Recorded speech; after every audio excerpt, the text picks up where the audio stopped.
sini saya mencoba untuk memberikan sekilas info tentang sejarah lahirnya Kristen. Apakah Kristen itu murni dari agama Samawi, yang mana digadang-gadang bahwa agama Samawi itu ada 3. Yang pertama Yahudi, kedua Nasrani, yang ketiga Islam. Nah, betulkah agama Yahudi dan Nasrani itu adalah agama Samawi? Ataukah Islam itu bukan agama Samawi? Maka harus perlu data dan fakta.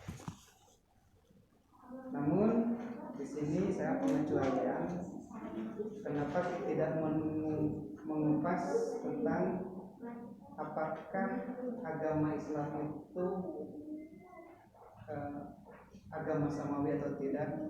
Insya Allah saya memaklumi bapak-bapak di sini sudah paham tentang Islam itu sendiri.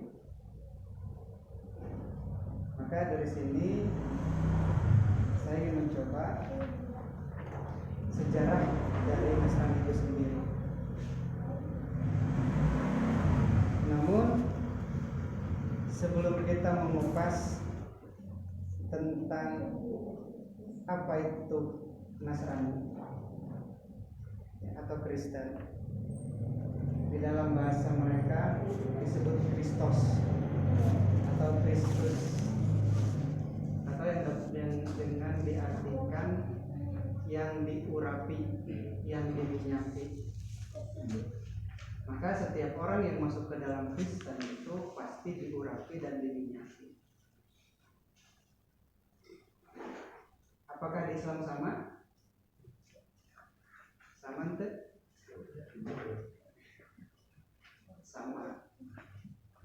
Di Islam juga sama. Cuman berbeda dalam segi pengamalannya. Kalau di Kristen masuk yaitu ketika sudah diurapi itu adalah ketika sudah dibaptis. Kalau di Islam sudah syahadat. Maka ketika Umar bin Khattab mau masuk Islam, sebelum berjumpa kepada Rasulullah SAW, disuruh apa dulu?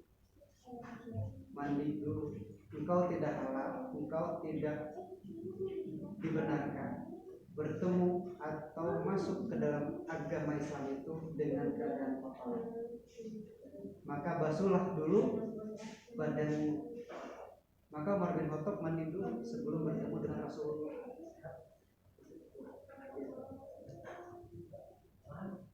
Hadirin rahimakumullah.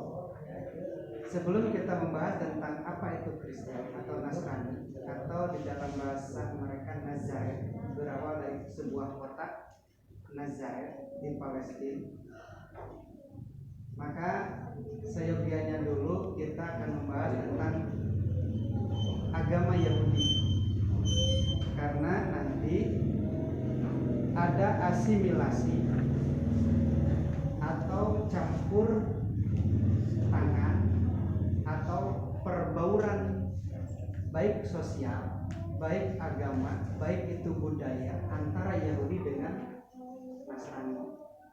Begitupun nanti akan bercampur dengan Islam. Maka akan dibedakan mana asimilasi yang dibolehkan atau mana yang asimilasi itu yang tidak dibolehkan. Hadirin rahimakumullah. Maka di sini saya ingin membahas dulu sebelum masuk ke dalam tema yang pertama. Maka ini dari awal dulu bagian pertama. Nanti insya Allah bagian keduanya akan masuk kepada apa itu Kristen sendiri. Apakah ada campur tangan dari Yahudi yang mana ada seseorang yang mengatasnamakan dia yang pertamanya membantai orang Nasrani, kemudian ia mengatakan dia bertobat, kemudian dia masuk ke dalam agama Kristen dan menjadi seorang rasul, dan bahkan nabinya sendiri, Tuhannya sendiri diindahkan, dan apa yang dia katakan itulah yang harus dikerjakan. Ya. Kemudian lagi di dalam agama Kristen itu Alkitabnya terbagi dua. Yang pertama Perjanjian Lama, dan yang kedua Perjanjian Baru. Nah, Perjanjian Baru notabene dan paling banyak mengisahkan tentang bangsa-bangsa Yahudi. Dan Perjanjian Baru, Perjanjian Lama tentang kisah-kisah orang Yahudi. Dan Perjanjian Baru mengemukakan dan menerangkan kehidupan atau tata cara dan hukum-hukum orang Kristen itu sendiri. Maka sebelum masuk ke dalam pembahasan, kita membahas dulu apa sejarah singkat tentang Yahudi. Kenapa? Karena dari sinilah cikal bakal turunnya orang Nasrani Kristen. Kenapa? Dari orang Yahudi lah muncul yang namanya Kristen. Dan kapan disebut dengan Kristen? Gitu. Makanya masih layakkah Nasrani dan Yahudi itu menjadi agama samawi ketika ada campur tangan manusia? Maka kita akan membahas sedikit sejarah tentang Yahudi. Hadirin rahimakumullah. Menurut Bible, sejarah Israel berawal dari seorang bapak yang namanya Abram. Kemudian disunat menjadi Abraham. Nanti makanya ketika ada orang Kristen melahirkan, maka dia akan menamakan kemudian setelah dibaptis nanti ayah yang lain, mencet orang mah ayah angkat, ayah asuh gitu. Maka ayah dua nama bagi mereka nama asli dan nama baptisan. Jadi tak aneh ketika ada nama baptisan mereka.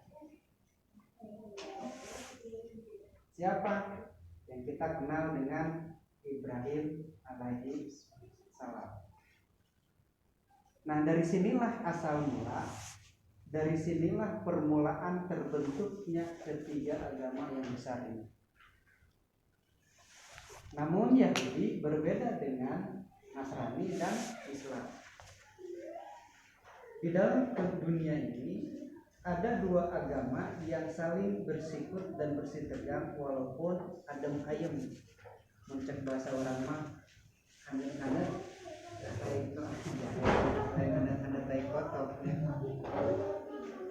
Kenapa? Karena dua agama ini adalah agama misi.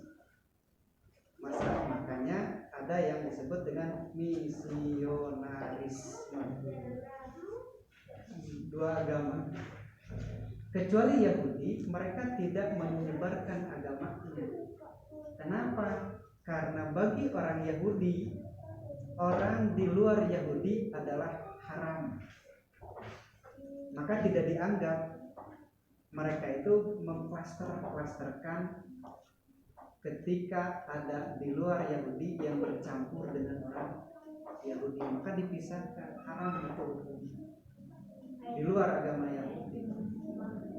Maka di dalam agama Yahudi mah ya umpak-umpak nanya numpang luhurna eta numpang asli. Nah, nanti di zaman Uzair dipilah orang yang Yahudi dilarang menikah dengan orang di luar Yahudi. Untuk apa? Untuk mempatenkan, untuk jadi generasi Yahudi itu adalah murni orang Yahudi. Orang Islam ayat muslim murni orang Islam Pasti ada percampuran gitu. Maka di dalam kehidupan kita khususnya di Jawa itu berbeda-beda Islam gitu. Kenapa ada asimilasi dari agama yang lain, cuman kita tidak menyadarinya. Hadirin rahimakumullah, maka dari Ibrahim alaihissalam muncul 3 agama, Yahudi, Nasrani, Islam. Yahudi diturunkan melalui Nabi Daud. Kemudian Islam diturunkan melalui Nabi Ismail. Nasrani bisa Nasrani? Nabi Ishak. Nabi Ishak itu keturunan. Padahal satu tujuan. Ketika berbicara tentang agama, maka Nasrani dan Yahudi akan bersatu memerangi Islam. Tapi ketika orang-orang mencela seorang Ibrahim, ketika seseorang mencela Ibrahim, itu ketiga agama ini bersatu untuk memerangi orang tersebut. Kalau ukuran agama, maka ketiga agama ini saling bertolak belakang. Ketiga agama ini saling gontok-gontokan. Ya. Makanya ada seminar tentang agama gitu. Kenapa? Ya karena untuk pemahaman. Tapi ketika mencela Yahudi, orang Nasrani akan baik-baik saja, no comment. Ketika Yahudi mencela Nasrani, orang Islam no comment. Ketika Yahudi dan Nasrani mencela kita, no comment. Tapi ketika mencela seorang Ibrahim, ketiga agama ini bersatu untuk mencela orang tersebut. Itu uniknya. Unik kan? Ketika Ibrahim itu dicela, semuanya ngahiji. Tapi ketika salah satu agama ini yang 3 ini dicela, yang lain angkat tangan. Itu uniknya. Hadirin rahimakumullah. Maka di dalam Ulangan pasal 26 ayat 5 dikatakan,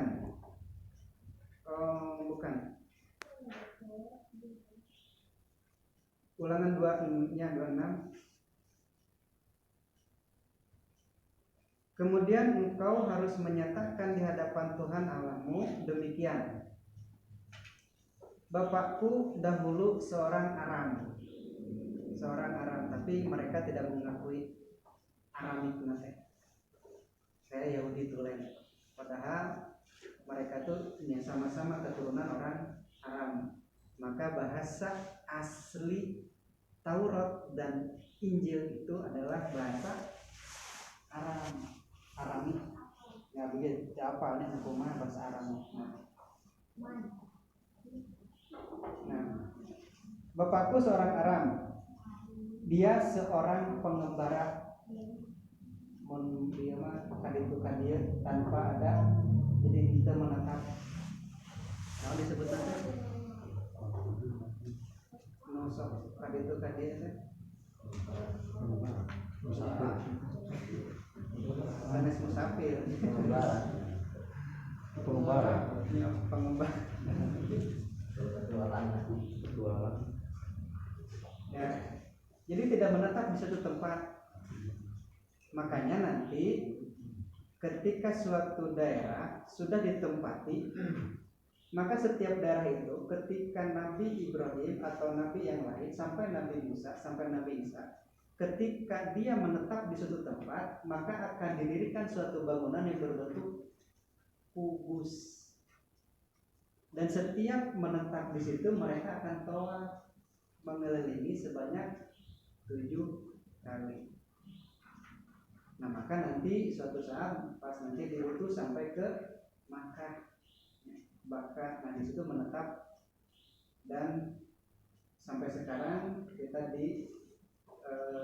diwajibkan untuk berhaji ke sana. Mudah-mudahan kita suatu saat bisa diberangkatkan dan kita bisa mencium Hajar Aswad dan megang Ka'bah. Amin.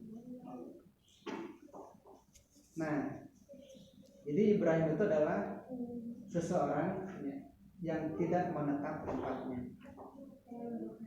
Ia pergi ke Mesir dengan sedikit orang saja, hanya membawa anak, istri, dan pembantunya, pengawalnya. Hanya itu saja yang dibawa. Dan tinggal di sana sebagai orang asing. Kemudian tetapi di sana ia menjadi suatu bangsa yang besar, kuat dan banyak jumlahnya.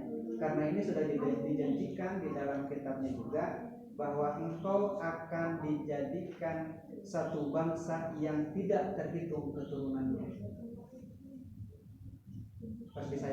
Pas kapungkur di ieukeun nya tasnya nganilap deui gitu.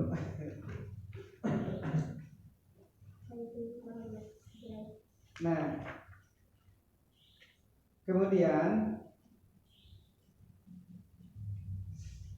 disinilah yang akan menjadi bangsa yang besar, kuat dan banyak jumlahnya. Padahal Ibrahim itu sendiri mengakui bahwa dia sudah lanjut usia. Istrinya yang seorang tidak bisa memberikan keturunan. Maka istri yang pertama mengatakan kepada Ibrahim untuk menikah kembali kepada seorang wanita yang lain, yang dia juga memberikan hadiah seorang hamba sahaya yang harus dinikahi oleh Nabi Ibrahim. Inilah awal mula keturunan yang akan menjadi suatu keturunan yang banyak. Maka lahirlah Ismail, yang artinya Allah mendengarkan doa Nabi Ibrahim. Disebutlah Ismail. Kalau dalam bahasa mereka Yismail, dengan artian bahwa Allah itu adalah Allah yang mendengarkan doa Nabi Ibrahim. Dari situlah turun temurun sampai kepada Nabi Muhammad SAW dan sampai kepada kita. Kita termasuk turunan Muhammad, bukan banyak. Dan kita mau orang Sunda, orang Jawa. Simkuring sanes orang Sunda, simkuring teh. Ibu di Jawa, bapak di Sumatera, nganapi lahir di Bandung gitu.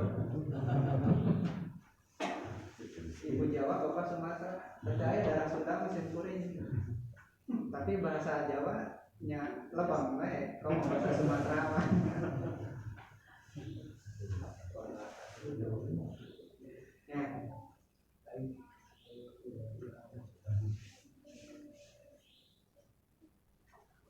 Maka dari sinilah awal mula terbentuk keturunan yang kedua yang disebut apa? Pertama tadi Allah memberikan anaknya yang Ismail, yang yang artinya Ismail adalah Allah telah mendengarkan doa. Kemudian dari istri yang pertama pun nantilah udah kalau kita menceritakan tentang bagaimana istri yang kedua itu dipindahkan ke Mekah katanya, itu insya Allah sudah paham ya. Jadi tidak perlu dikisahkan kembali. Kemudian dari istri yang pertama maka lahirlah Ishak. Namun bagi mereka tidak mengakui bahwa Ismail itu adalah anak pertama. Mereka tidak mengakui. Kenapa? Karena ini adalah proses nubuat.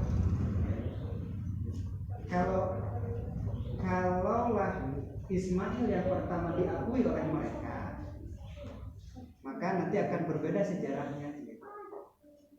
Nantilah diceritakan kembali kenapa mereka tidak mau menerima Ismail itu adalah anak yang pertama. Nanti nanti akan berkaitan dengan dosa atau kekuasaan. Kekuasaan akan yang berpengaruh terhadap kekuasaan. Kenapa? Karena anak pertama mewarisi kekuasaan dan anak yang kedua mewarisi yang pertama mewarisi kekuasaan, ya, nanti dia akan menguasai dunia, gitu. Dan makanya di dalam Alkitab mereka dikatakan bahwa nanti ada orang, Ismail itu disebut orang yang keras tangannya, ia selalu melawan kepada raja-rajanya. Kemudian dia akan menjadi keturunan yang banyak dan dia akan seperti keledai yang buruk peranainya.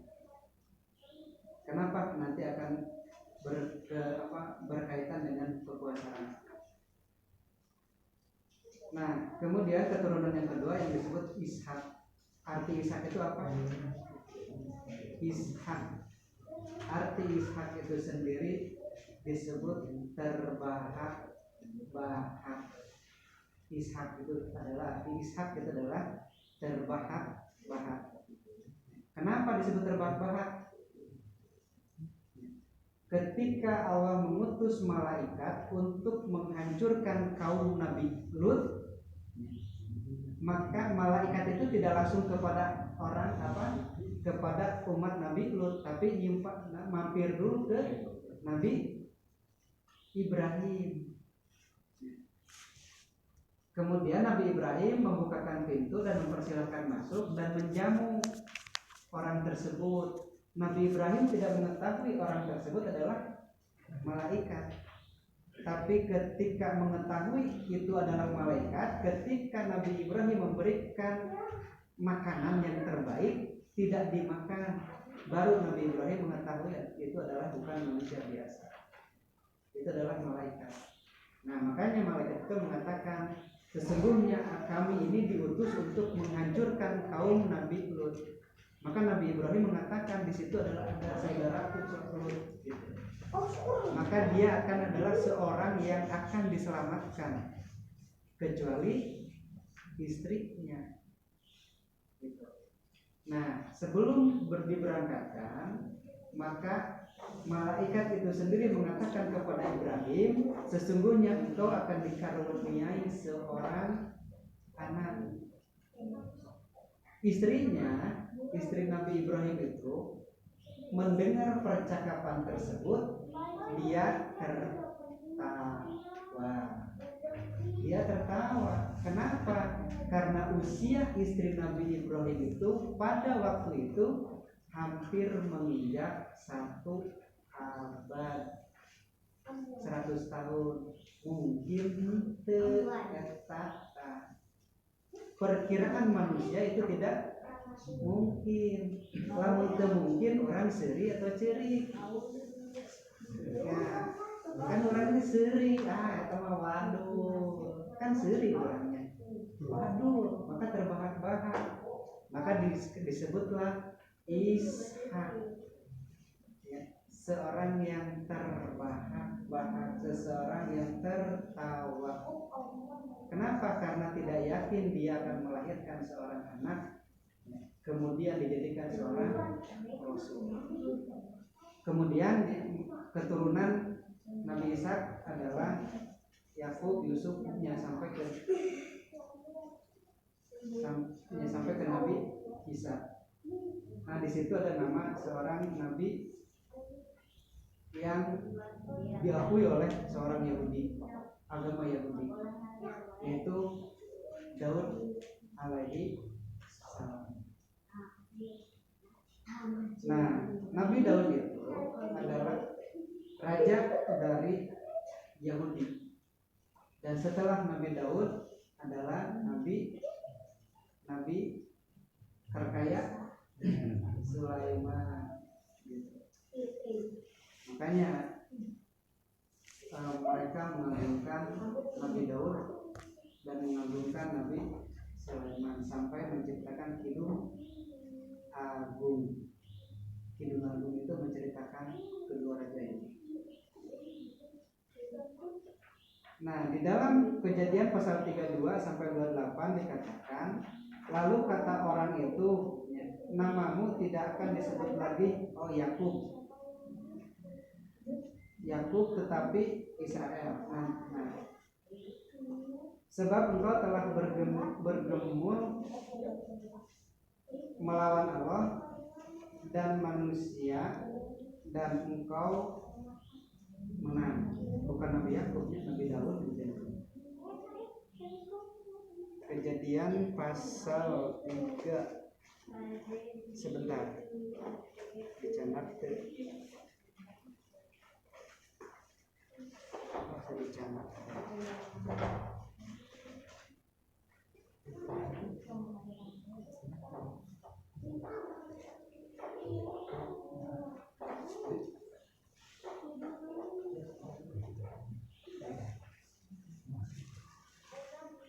Kejadian 32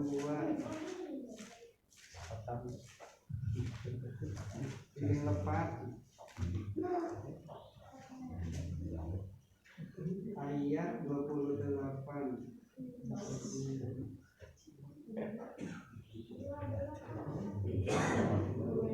Lalu kata orang itu, namamu tidak akan disebut lagi Yakub, tetapi Israel, sebab engkau telah bergumul melawan Allah dan manusia, dan engkau menang. Menurut saya ini adalah cerita Israiliyat. Kenapa? Karena ketidakmungkinan. Nah, cuman ini mah kita manut saja ke sini ya. Yang ini termaktub di dalam kitabnya. Nah, disebut Israel adalah kekasihnya Isra yang diperjalankan oleh Allah. Nah, cuma nanti bagi mereka bukan arti seperti yang termaktub di dalam kamus kita. Nah, Nabi Yakub itu adalah nabi yang perkasa, yang kuat, saking kuatna Nabi Yakub teh nantang kanu nyiptakeun anak, ngajak gelut, digelutan. Pas diajak gelut, nya gelut deui. Prung gelutna eleh deui nu nyiptakeun anak. Gitu. Pas gitu ngajak gelut deui ka sesama manusia, ketika manusia ingin ada yang menantang digelutan. Kemudian Nabi Yakub menang. Gitu. Nah, setelah bergumul dengan Allah, dengan manusia, maka Nabi Yakub menang. Setelah menang itu disebut Israel. Itu cerita nama. Walau alam sih, kan menurut simpuring mah itu disebutnya Israiliyat yang diadakan bagi mereka. Nanti ada yang diadakan mereka itu tentang bab seorang rasul, ya, ini yang pertama. Kemudian rasul yang selalu berzina, kemudian yang kemudian berpengeranai, keledai dan sebagainya. Nanti dikupas ya. Nah, ini seorang Yahudi ketika periode, bukan periode Nabi Musa ke sini. Ini awal mula disebut Israel, yaitu ketika Yakub menang bergelut dengan yang menciptakannya sendiri dan bergumul dengan manusia. Maka pada waktu itulah disebut Israel. Nah, kemudian Israel berkembang biak, maka sampai pada zaman Nabi Musa alaihissalam. Maka pada periode ini di sini katakan karena pergantian kekuasaan di Mesir, keturunan Yakub yang disebut Israel mengalami penindasan, karena pada waktu itu Israel walaupun memang sama tabiatnya, cuman pada waktu zaman tersebut Israel tidak seperti zaman sekarang ya. Selalu mengalami penindasan dan perbudakan selama sekitar 400 tahun.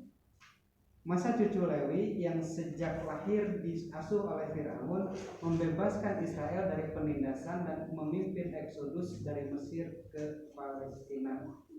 Maka di tengah perjalanan, tepatnya di Gunung Sinai, Allah memberikan ajaran dan hukum kepada bangsa Israel yang dikenal dengan ajaran Dekalog. Dekalog itu adalah 10 ajaran Tuhan yang termaktub di Keluaran pasal 20 ayat 2 sampai 17.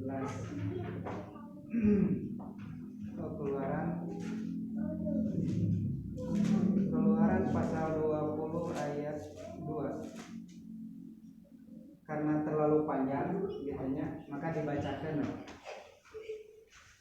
Ayat 2, akulah yang pertama 10 dekalog, 10 firman Tuhan. Akulah Tuhan Allahmu yang membawa engkau keluar dari tanah Mesir. Maka dalam hal ini dikatakan la ilaha illallah. Akulah Tuhanmu. Nah, dengan kata demikian Nabi Musa dengan Allah itu saling bertatap muka. Nanti dikatakan ketika mau tobat orang Israel, maka menyuruh Nabi untuk bertatap muka. Kenapa? Kalau kami yang bertatap muka, maka kami akan mati. Maka tidak semua orang ketika akan bertatap muka dengan Allah itu pasti mati. Oyong kepada sareng Allah. Oyong sok. Mau tewa. Bade. Ya. Bakal. Kemudian yang kedua, jangan ada padamu Allah lain di hadapanmu, engkau musyrik. Nanti ada setiap gereja itu ada patung-patung, baik itu hewan ataupun manusia. Kemudian yang ketiga, jangan membuat bagimu patung, engkau musyrik. Kemudian jangan sujud menyembah kepadanya atau beribadah kepadanya. Itu. Tetapi aku menunjuk kasih setia kepada beribu-ribu orang, yaitu mereka mengasihi aku dan yang berpegang kepada perintahku. Artinya beribadah kepada Allah, jangan mensekutukan. Kemudian jangan menyebut nama Tuhan Allahmu dengan sembarangan. Entong bersumpah demi Allah, segala-gala demi Allah, ya. Naon-naon demi Allah gitu. Nuntut perlu ya demi Allah kayak gitu. Kamu aja demi Allah demi ya, itu entong sembarangan. Kemudian ingatlah dan kuduskanlah hari Sabat. Ntar nanti ya dijelaskan kenapa hari Sabat. Ya. Kemudian ingatlah dan kuduskanlah hari Sabat.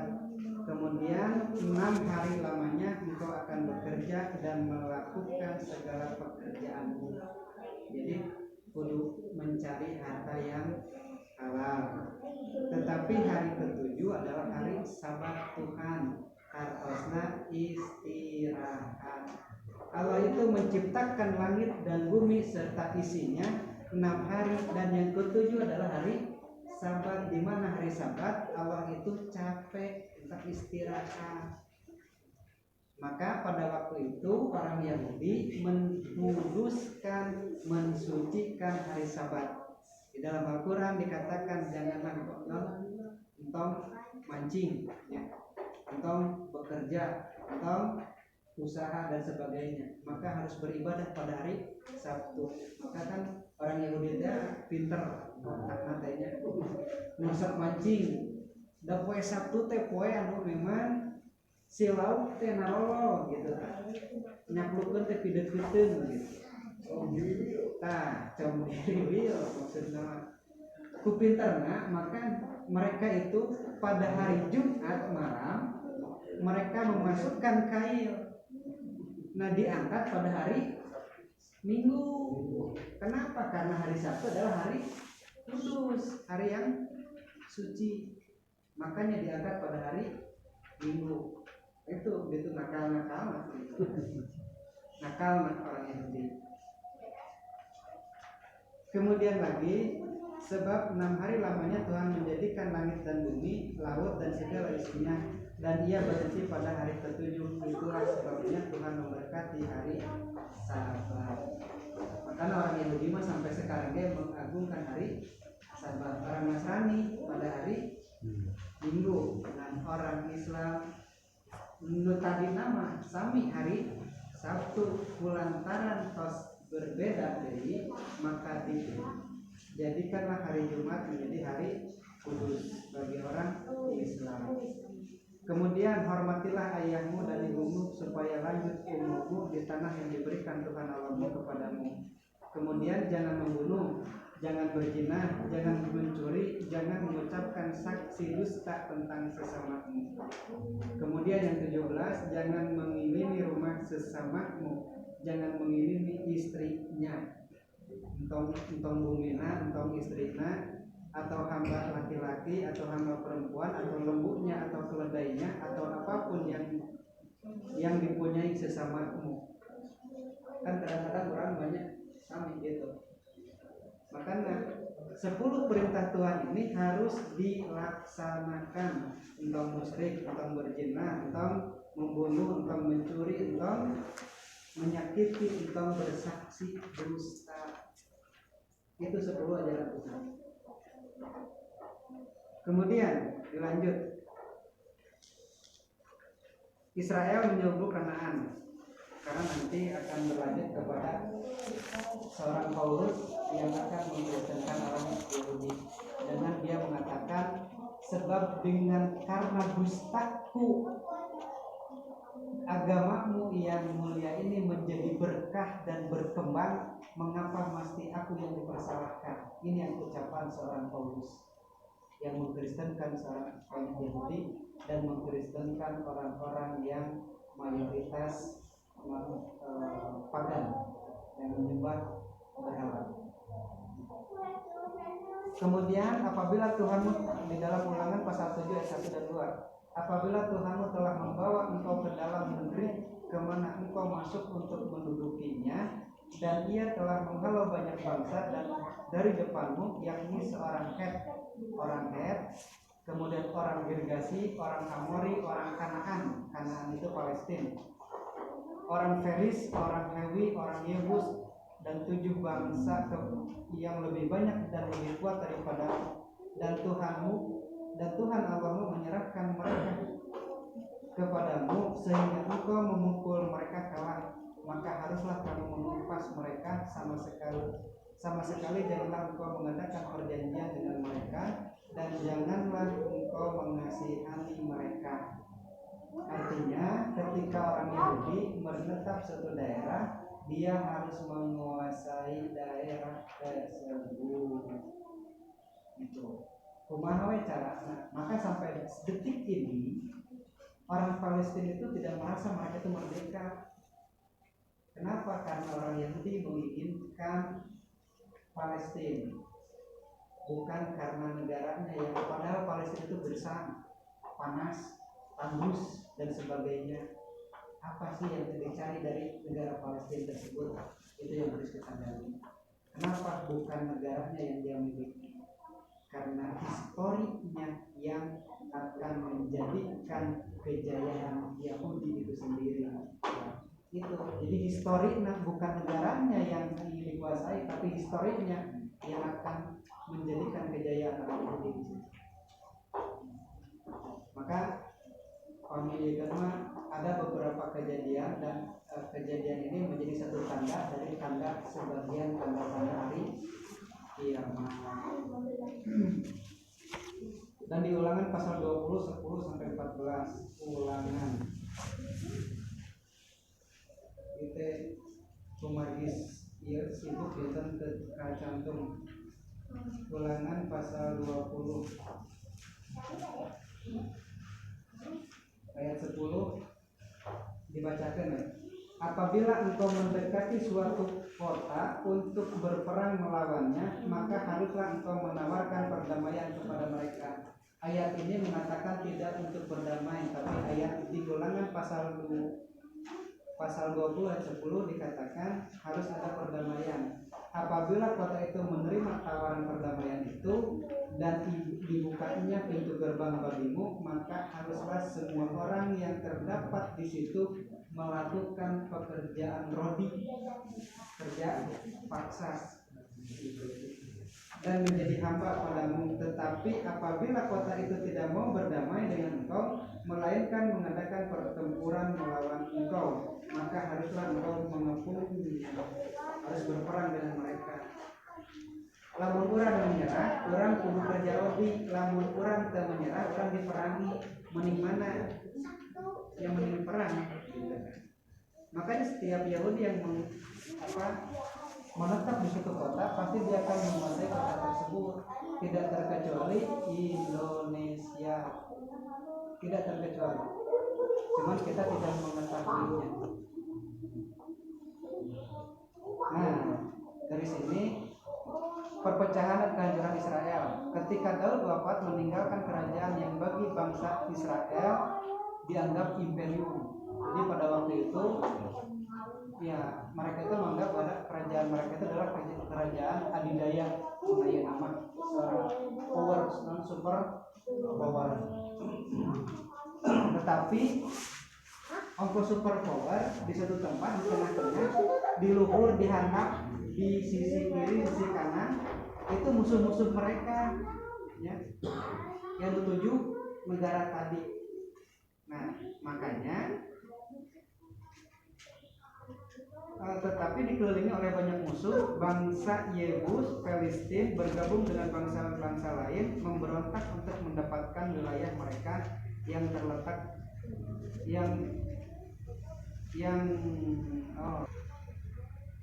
telah dianeksasi oleh Israel, pintos dicaplok gitu. Seperti sekarang Palestina yang sudah dicaplok oleh Israel dan dianggap bahwa Palestina itu bukan negara Palestina. Maka setelah Daud meninggal, diteruskan oleh Nabi Sulaiman. Berbeda antara Nabi Daud dengan Nabi Sulaiman. Nabi Daud seorang panglima, Nabi Sulaiman seorang saudagar atau pedagang. Maka berbeda caranya, maka berbeda dalam kepemimpinan. Nanti dijelaskan di dalam buku ini, ya.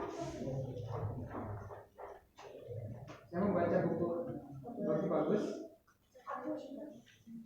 yang berjudul Al-Quran Membicarakan Tentang Kristen, yang ditulis oleh Profesor Dr. Iman Muklas dan Mas'ud.